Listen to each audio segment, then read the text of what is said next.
다 걸쳐 있는 사람이 유일하네. 오늘은 2025년 3월 25일입니다. 지난달 2월 25일 헌법재판소는 피청구인 윤석열에 대한 탄핵 심판을 변론 종결했습니다. 딱 한 달째 되는 날입니다.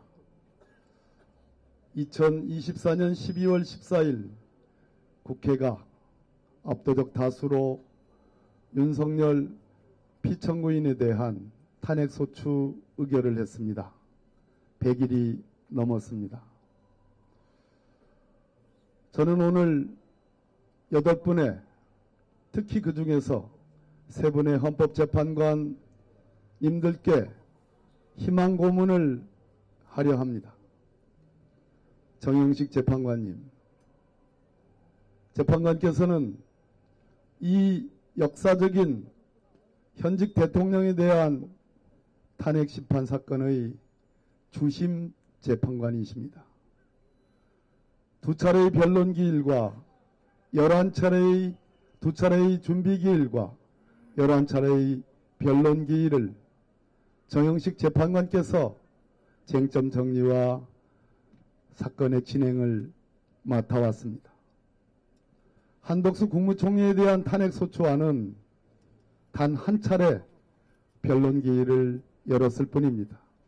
그것도 1시간 반에 불과합니다. 따라서 정영식 재판관께서 한덕수 국무총리에 대한 탄핵 소추 요건을 갖추지 못해서 각하한다라는 그 견해를 존중합니다. 그러나 11차례의 변론 기일을 열은 윤석열 피청구인 탄핵 사건에 대해서는 재판관께서 주심을 맡아왔고 군데군데 핵심적으로 내란 행위가 있었음을 칼날같이 지적해왔습니다. 저는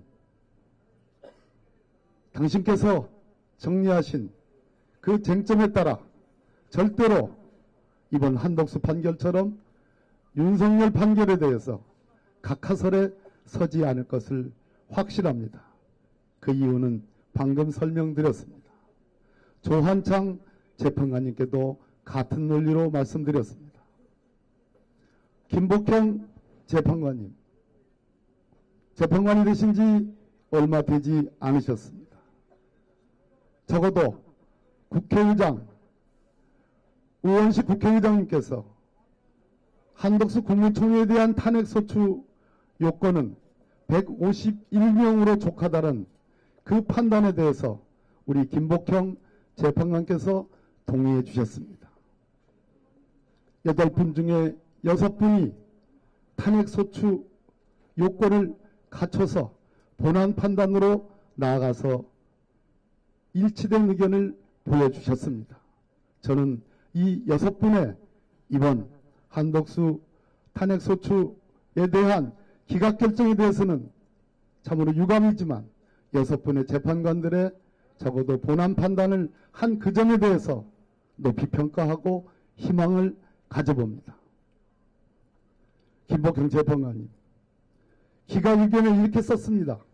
나는 비상계엄 선포 및 내란 행위와 관련하여 피청구인의 헌법 또는 법률 위반을 인정할 수 없다는 재판관 문형배, 재판관 이미선, 재판관 김형두, 재판관 정정미의 기각 의견에 동의한다고 설시했습니다.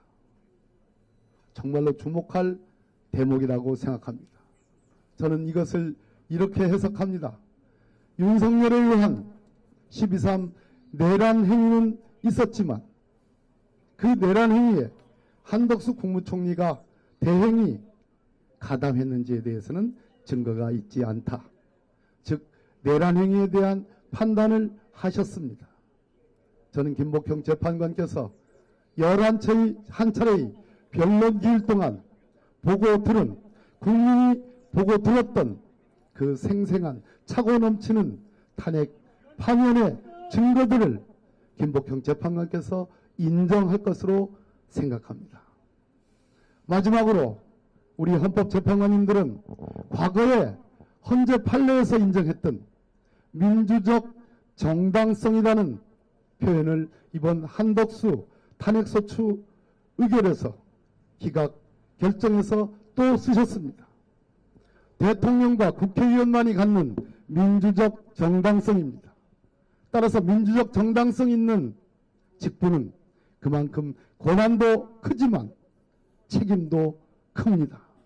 바로 이 지점 12.3 내란 행위를 저질렀던 민주적 정당성이 가장 큰 대한민국 대통령에 의한 내란 행위가 온 국민이 시청하는 가운데 저질러졌습니다.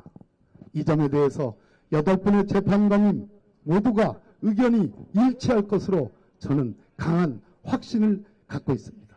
마지막으로 이재명 대표에 대한 선고가 내일 있습니다. 그 선고를 보고 선고기일, 탄핵심판의 선고기일을 잡는 것은 말 그대로 정치적 재판, 정치적 탄핵재판이라는 불명예를 우리 헌법재판소에 가져다 줄 것입니다. 저는 오늘과 내일 오전 10시 전 금주 내에 윤석열 파면 선고일자를 8분의 헌법재판관들이 일치해서 잡아주실 것으로 기대합니다. 그리고 확신합니다.